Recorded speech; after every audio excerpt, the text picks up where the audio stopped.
સુરતના કામરેજ ખાતે પાટીદાર સમાજની બેઠક મળી। શિક્ષણ અને આરોગ્યના મુદ્દાને લઈ પાટીદાર સમાજની બેઠક મળી।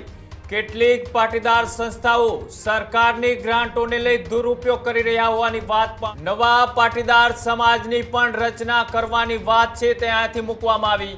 પણ વાત એ હતી કે શિક્ષણ પર દિવસે મોંઘું થયું। માણસોની પરિસ્થિતિ, ખેડૂતોની પરિસ્થિતિ અત્યારે બહુ ખરાબ છે અને બીજી બધી જે સંસ્થાઓ છે સરકારના પૈસા લે છે અને દાન લીધેલું છે, એની અંદર માલિકીપણું છે એ દૂર થવું જોઈએ।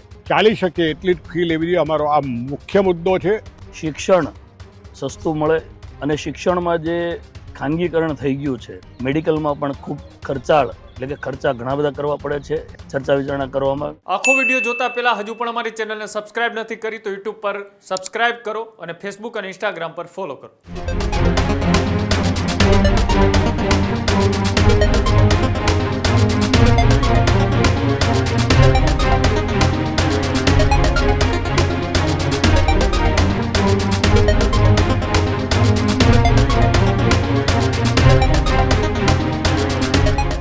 સુરતના કામરેજ ખાતે પાટીદાર સમાજની બેઠક મળી।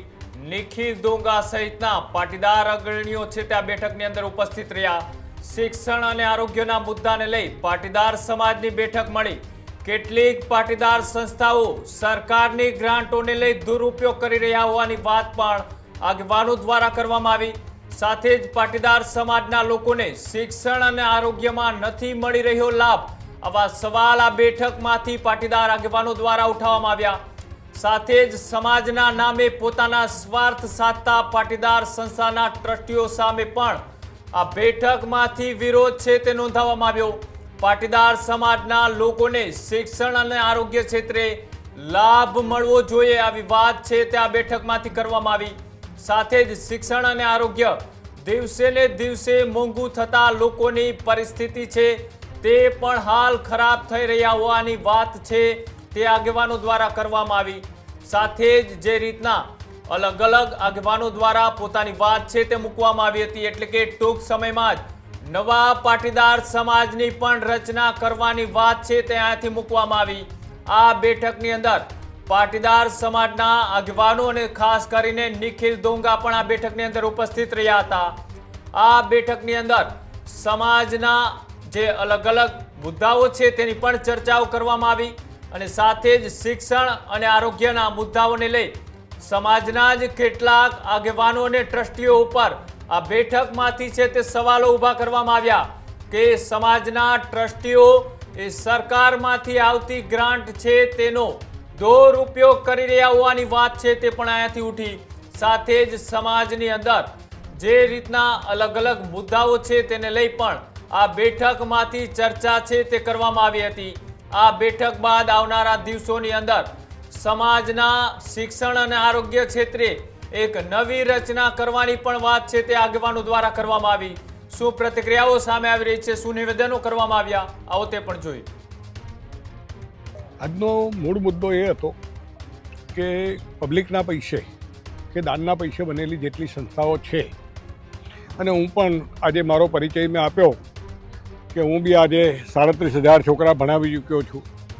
ખૂબ સંસ્થાઓ ચલાવી છે અને જે કેમ્પસમાં બેઠા છે એને તો ભારત સરકાર તરફથી એવોર્ડ પણ મળેલો બેસ્ટ શિક્ષણનો અને ઇન્ફ્રાસ્ટ્રક્ચરનો, અને આટલા વર્ષના અનુભવ પછી સરકાર સાથે ખૂબ કામ કર્યું છે। સ્કોપથી માંડીને નરેન્દ્રભાઈથી માંડીને તો આનંદીબેનથી બધા જ। પણ વાત એ હતી કે શિક્ષણ પર દિવસે મોંઘું થયું। માણસોની પરિસ્થિતિ, ખેડૂતોની પરિસ્થિતિ અત્યારે બહુ ખરાબ છે અને મોંઘું થાય છે તો ઘણી બધી સંસ્થાઓ અમારી ગુજરાતની એવી છે કે જે 5-7 હજારમાં આજે ભણાવે છે, 8 હજારમાં ભણાવે છે, અને બીજી બધી જે સંસ્થાઓ છે સરકારના પૈસા લે છે અને દાન લીધેલું છે, એની અંદર માલિકીપણું છે એ દૂર થવું જોઈએ।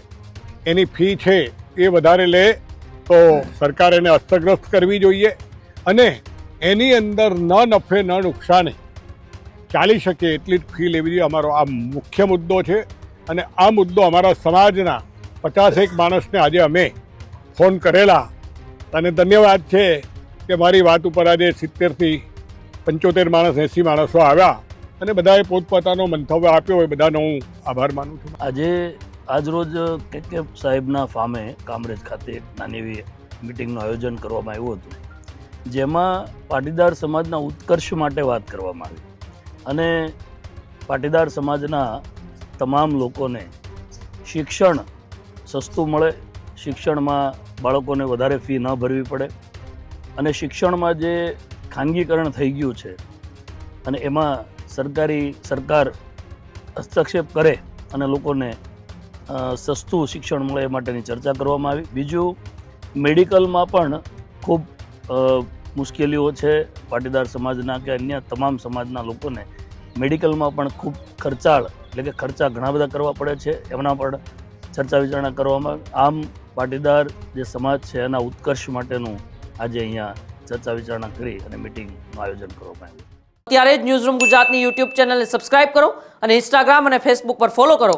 અપડેટ રહો, સત્યની સાથે રહો.